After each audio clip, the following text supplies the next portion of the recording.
Hi everyone, this is Migs from Sneaks and Ball PH, and today we have a detailed review on the Nike Zoom GT Run.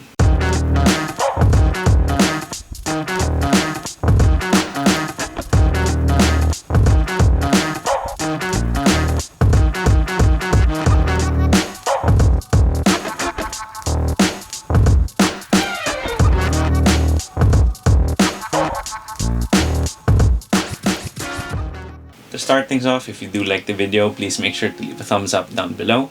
Then if you have any comments, questions, or any suggestions for future videos, please feel free to leave them in the comment section down below as well. Then I'll also make sure to leave a link to the SNB page Sneaker Hunters Facebook group in the description box, so I do hope you can join us over there because that is a place where we talk about sneakers and basketball quite a bit. And it's also where we have the SNB page Steel Cabinet, where I take some shoes that I no longer use or some shoes that I've reviewed in the past and put them up for bidding at way below market value. Then if you haven't already, please do sub to the channel because it really does help us out quite a lot. So with that out of the way, let's take a look at the Nike Zoom GT Run. The Nike Zoom GT Run is the second shoe from Nike's Greater Than series, which did start off really strong with the Nike Zoom GT Cut.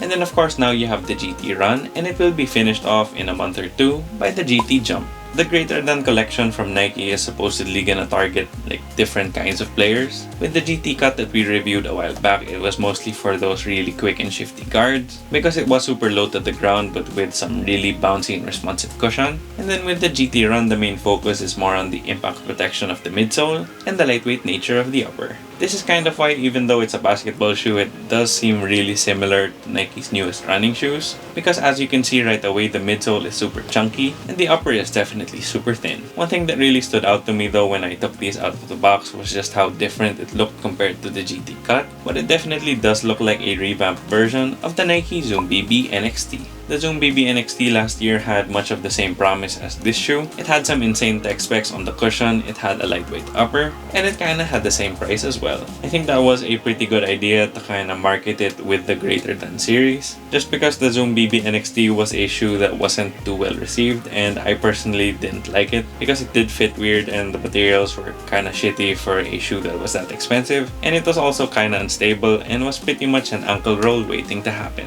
Compared to the Nike Zoom BB NXT though, I think the Zoom GT Run is much better, but when you do compare it with the GT Cut, which was the first one from the GT series, I think I still would prefer the GT Run. So to see why and to get into more detail about the shoe, let's take a look at the tech specs. So starting off with the traction, the Zoom GT Run does have a sort of ripple traction pattern, and then you also have solid rubber all throughout the outsole. I did try these out for a bit here at my wooden floors at home, and it just really sticks to the floor well, so I think the bite is good. And then for dust, I don't think it'll be a big concern because the grooves are nicely spaced apart. There is one downside though for the traction, and that would be the durability, especially outdoors, because the rubber grooves on the outsole are a bit shallow, and they're also not too thick.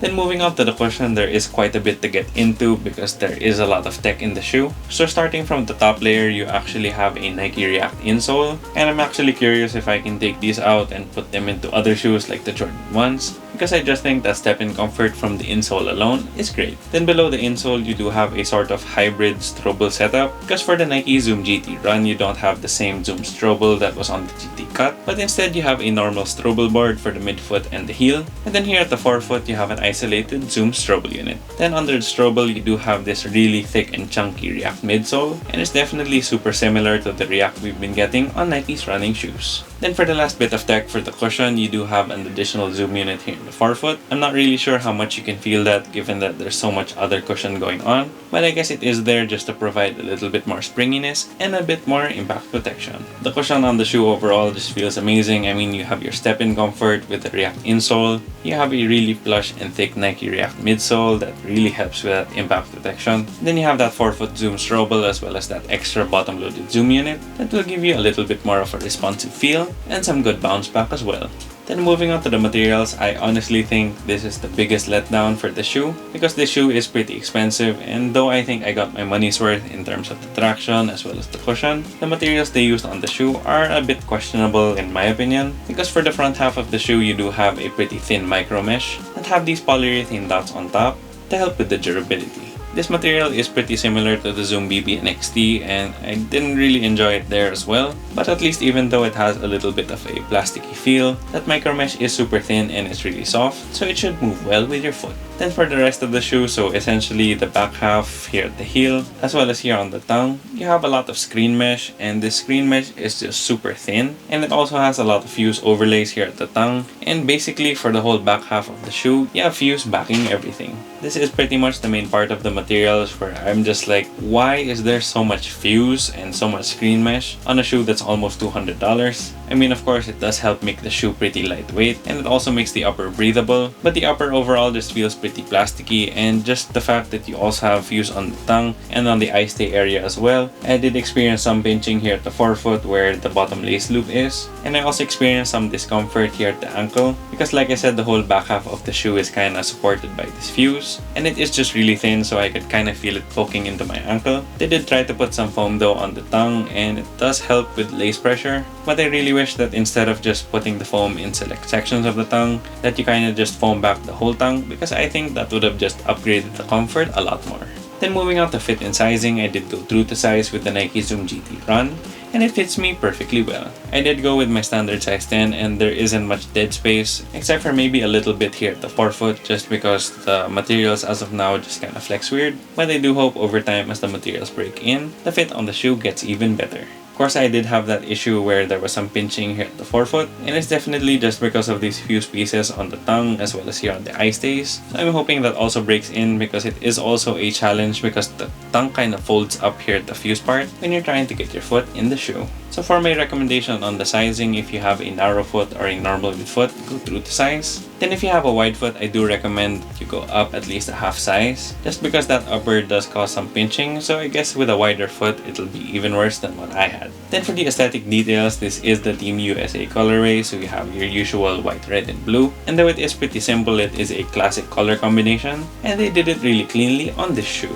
So for the outsole, that solid rubber is this dark navy, and then here at the heel you have a small cutout that actually has clear plastic, and then on that you have BB21 and one of the Nike GT logos. Then moving on to the midsole, that thick React midsole is white, but it also has some navy splatter all throughout. Then here at the midfoot, you do have this plastic piece with your Zoom Air branding. And then on the phylon as well, you have this nice navy outline. And this was actually quite a good idea because it kind of separates the white from the red upper and just gives it a little more contrast. Then moving on to the upper, it is all red. You do have some hits of navy though, like here on the polyurethane dots that protect the upper. Then you also have navy here on the nylon pull tab. And then on that pull tab as well, you have that classic USA font. Then for your other tidbits on the shoe, you have a Nike swoosh, a greater than sign, as well as the GT series logo here on the top of the tongue. Then here at the middle of the tongue, you have another logo, and you have BB on there as well. Then here at the medial side of the heel, and it's kind of underneath the screen mesh, you can see 001. Then for your last bits of branding, you do have a white Nike swoosh here at the toe.